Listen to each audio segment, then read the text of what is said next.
And Sumit Chaturvedi, who has been getting us those ground reports, is now joining us live on the broadcast from Davos. Sumit, as we've been discussing all along, the issue of climate change has dominated the discourse at that forum. And as the event draws to a close, it makes for a good opportunity to look back at the commitments and the plan of action that has been drawn as far as tackling the climate emergency is concerned.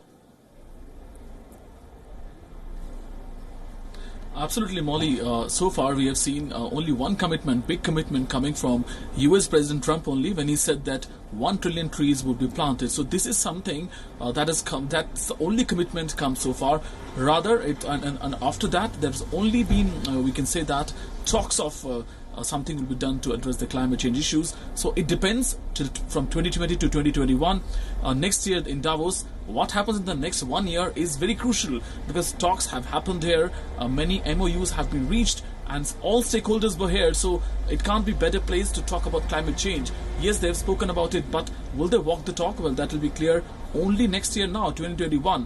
1 year is there and the talks will turn into action or not. That will be clear only. Well, small things are happening here across Davos. We have seen many places there are stalls that say you sign and we will plant 1 tree in your name. You take a cap and we will plant 1 tree in your name. Take gloves and we'll plant 1 tree in your name. So this is something which they want, which even I spoke to some executives, they want. It has to be kind of a full-blown, we can say that a campaign and something that involves all students, all youngsters, corporates, other people, and then when they start planting or thinking about planting trees, then the actual change will come. Just talking here, discussions here, and going back and doing nothing will not work much, Molly. Absolutely, and the issue of planting trees also has been at the center of that war of words in a way between Greta Thunberg and Donald Trump on that issue, where the activists had said that will not be sufficient when it comes to tackling the emergency. Also speaking of the overall sentiment as far as the industrialists and business leaders are concerned, Sumit, regarding the Indian economy, what is the overall sentiment that they have been sharing with you? Are they still bullish about the economy paths, the way forward? We've heard from the minister himself yesterday talking about how the economy is well poised to take off. Do they share that sentiment?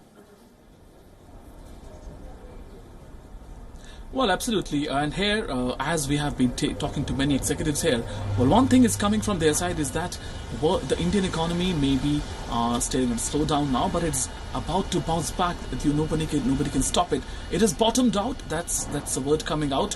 And so when we spoke to them about the projections made by IMF of 4.8% growth, they're clearly not much disturbed about it. They say that optimism is the way forward. Yes, there are problems, hiccups now. And with the government support, with the support of CEOs and all stakeholders, if they sit together and think about certain steps, well, it can come back. Also, IMF has projected 2021 growth of more than 6.5% for India, which is more than 5.6% than China. So this is something which we always compare to us with China. And China growth is also something. Initially, you remember, China was also a big growth engine for the overall world. Now China has come down a bit. Trade war has taken a toll on China's economy. So the growth there also has come down. It's not only India. We are seeing India in isolation, and that's the problem, because in India, if we talk about growth coming down slipping from 8% in 2007-8 to over 4.5 to 5% now, well, that is clearly not a thing which is completely linked to India only. Global economies are also coming down. So Indian CEOs are optimistic that in the next 1 to 2 years we will overtake China once again. We will be the fastest growing major economy once again. We're not comparing ourselves to small economies like Bangladesh and all. But India is a huge economy, $3 trillion economy, and any growth here will take up the overall global growth. That's something which I heard from many global executives also, that they're still bullish on India. After all, India and China are the two economies that will register the major growth going forward. Remember, there are many countries in the world where it is 0% growth, 1% growth. Interest rates are in minus. In India only, interest rates are high as 7 to 8%. Clearly, it's an indication that yes, economic growth will come here.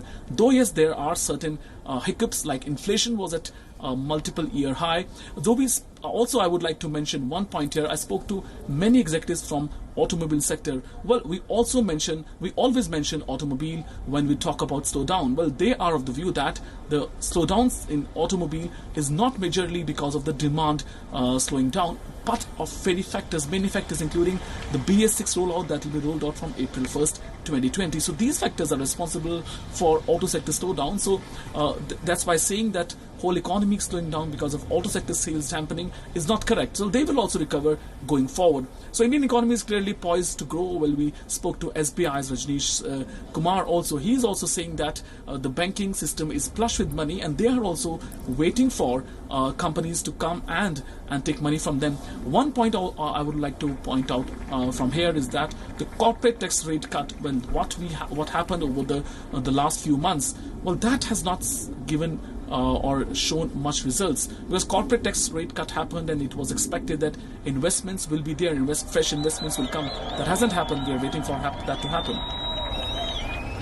All right, we're going to leave it there for the moment. Sumit Chaturvedi, appreciate very much for joining us with those perspectives and inputs from Davos, the World Economic Forum drawing to a close.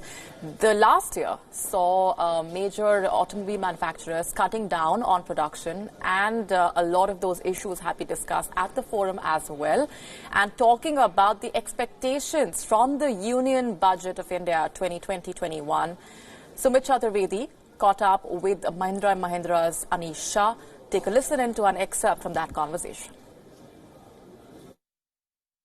We are here at Davos 2020. Many global companies are here. Many Indian companies that are global are also here. Today we are joined by Mr. Anish Shah. He is the CEO and MD designate of Mahindra & Mahindra.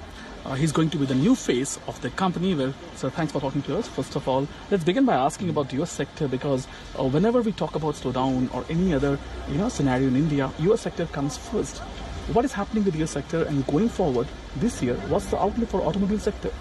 So the auto sector is a big part of manufacturing GDP in India. So when the auto sector gets hurt, there is a slowdown that comes in as well. A number of things came in together for the auto sector.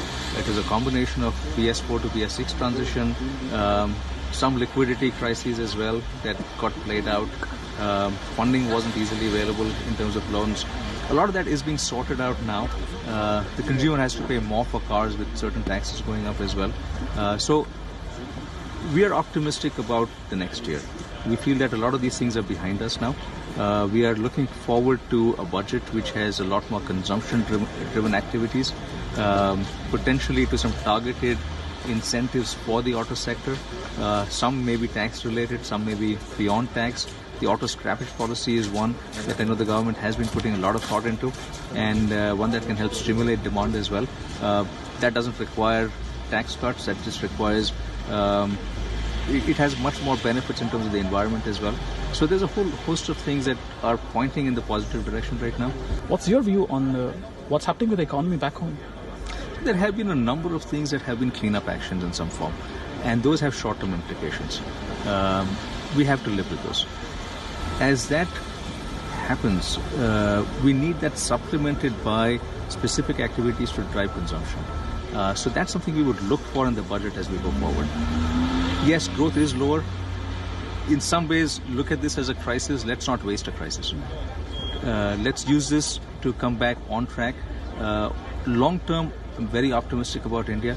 If you look at the demographic dividend that we have, there are a number of consumers who are going to come in and buy things. Our average age is 29 across India. 63% of our population is in the working ages. So from all of those perspectives, India is very well poised.